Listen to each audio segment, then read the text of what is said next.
歡迎嚟到今日嘅深度剖析。今日我哋要講一個，講真係一個好多人喺心入邊默默掙扎，但係又唔太敢大聲講出嚟嘅話題。靈女枯乾你諗下初信主嗰陣，係咪覺得每日都充滿喜樂，感覺就好似喺雲端行路咁？但係唔知由邊一日開始，嗰種感覺就冇咗，舊嘅試探又走翻出嚟煩住你。上帝好似突然變得好遙遠。如果你而家正經歷呢種感覺，我想先同你講一句最重要嘅話：你而家嘅掙扎係好真實嘅，而且你絕對唔係孤單一個。我哋今日就好好傾下呢樣嘢。好，我哋直接深入啲探討呢個問題。當你面對呢種內心煎熬嘅時候，好多人嘅第一個反應就係慘啦，我嘅信仰係咪出咗問題啦？係咪我邊度做錯咗？英國神學家巴克就一針見血咁指出，其實咧問題根本唔在於你嘅信仰壞咗，咁問題喺邊度咧？問題出喺我哋一開始接收到嘅，其實係一幅唔完整嘅童話版信仰圖畫。你諗下，如果有人同你講信主，就好似攞張人生免死金牌，從此以後一帆風順，萬事如意。當現實嘅打擊真係衝埋嚟嗰陣，你梗係會嚴重懷疑自己啦，係咪？呢個就引發咗我哋成日講嘅信仰危機。當嗰種童話式嘅期待撞上硬崩崩嘅現實生活嗰陣，真係會令人超級錯愕。我哋好容易會有一種錯覺，以為信耶穌就好似買咗人生全包保險，咩意外都唔會發生。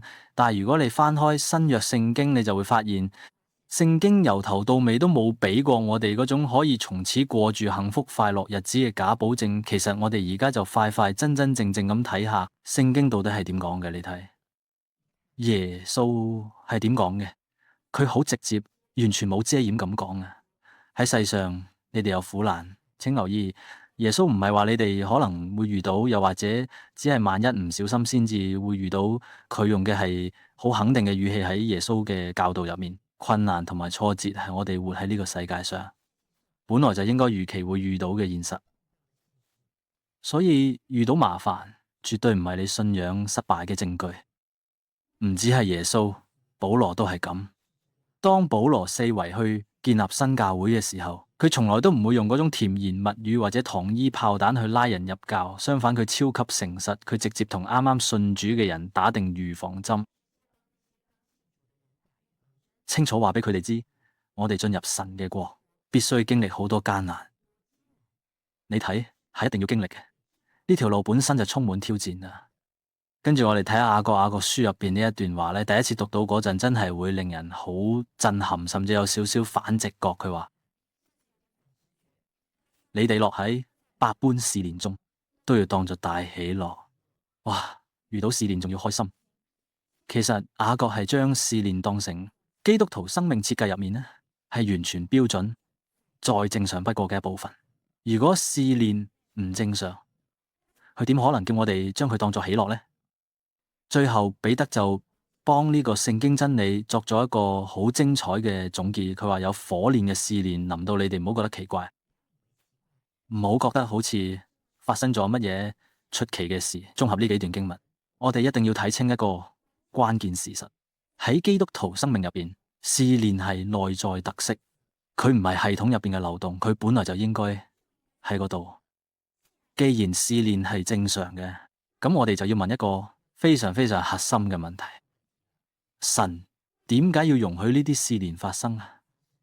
你諗下，如果神咁愛我哋，點解唔直接俾我哋舒舒服服咁過就算？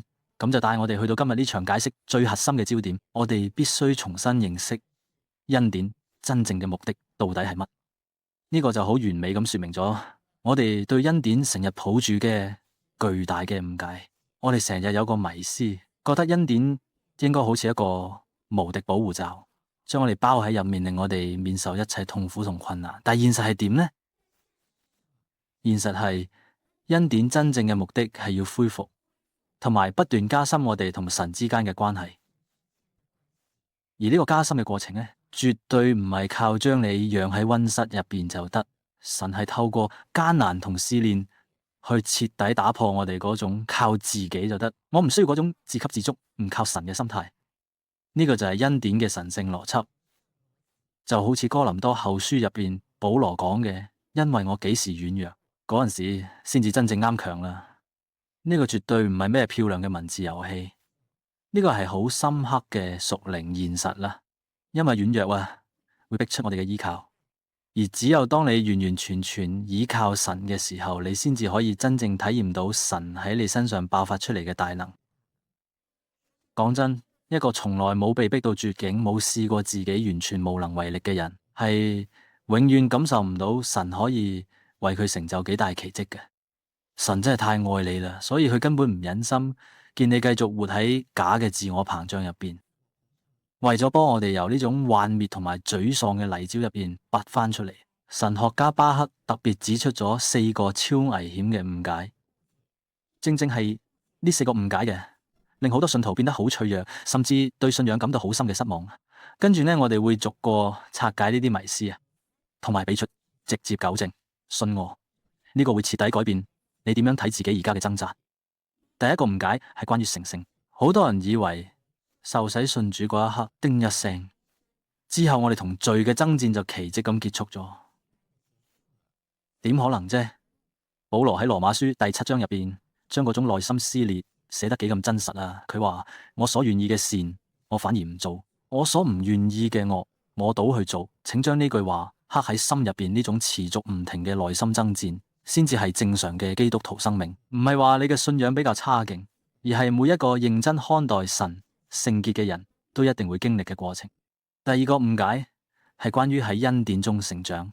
我哋總有個錯覺，以為屬靈生命嘅成長應該好似股票圖咁，一路直線向上升，而且應該越嚟越開心先啱。但係其實成長係一個非線性嘅過程。當你發現剛信主時，嗰種充滿溫暖同埋感動嘅情緒唔見咗，呢個絕對唔代表你退步咗。相反地，呢個係你屬靈生命正在成熟嘅標誌。就好似神而家喺度拆走你嘅單車旁邊嘅輔助輪咁，佢喺度教你點樣成長，教你學識靠真正嘅信心行路，而唔係淨係靠一時嘅感覺撐住。第三個誤解係關於殘餘嘅罪。當你好咗一段時間之後，你卻發現自己仲係會俾以前啲壞習慣跌倒，或者心裏邊仲會閃過嗰啲好強烈嘅試探時刻，你一定會覺得好有罪疚感，甚至覺得自己好虛偽，係咪？但係等我同你講一樣嘢。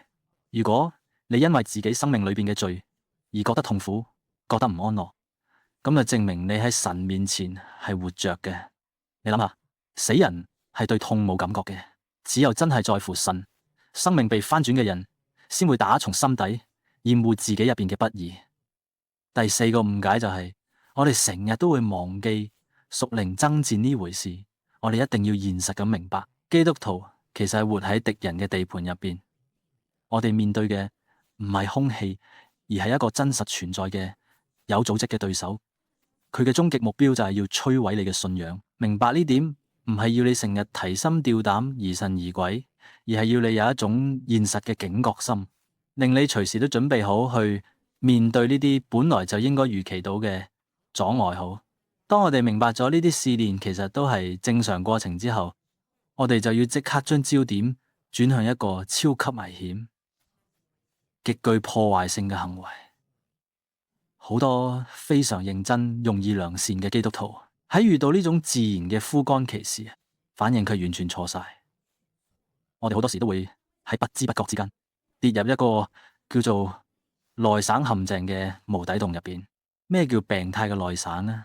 就係當屬靈枯乾嘅時候咧，好多人咧會開始好似喺跑步機上面狂奔咁，拼命喺自己內心咧深挖，佢哋花好多心機同埋精力去揾啲根本唔存在嘅隱藏罪行，以為只要將嗰個罪揪出嚟認咗錯，就可以揾翻當初嗰種火熱嘅感覺。但係真正嘅真相咧，係神係有目的嘅，係刻意嘅，抽走咗啲情感上嘅新鮮感，為咗等你成長。如果你一直鑽牛角尖，不停喺內心審視自己，其實你係同神嘅計劃唱反調。所以最關鍵嘅一點係，當我哋真係身處喺呢種黑暗之中，感受唔到神靈性枯乾嘅季節入邊，我哋到底應該點做？我哋絕對唔可以將自己困喺病態嘅自我審查入邊。我哋需要揾到一條真正嘅出路。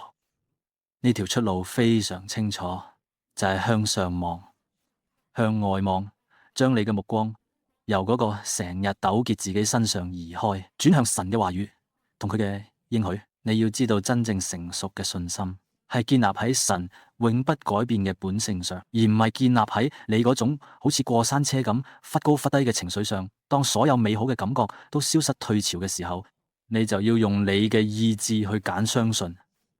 等我哋睇下耶利米哀歌第3章入邊呢個超級偉大嘅宣告作者寫呢段說話嘅時候，佢正身處人生最痛苦、最荒涼、地獄深淵嘅地方。當時佢所有嘅感受真係差到爆，但佢係刻意咁揀咗，佢主動去諗翻神堅定嘅愛。佢唔係講哇，我對你信實嘅感受好，唔係啦，佢係懷住敬畏，好堅定咁向神宣告，你嘅信實極之廣大。呢就係黑暗中成熟咗嘅信心。我嘅焦點係真理，唔係我而家嘅感覺。喺我哋今日分析完之前啦，我想請你將呢個問題放喺心裏，好好諗一諗。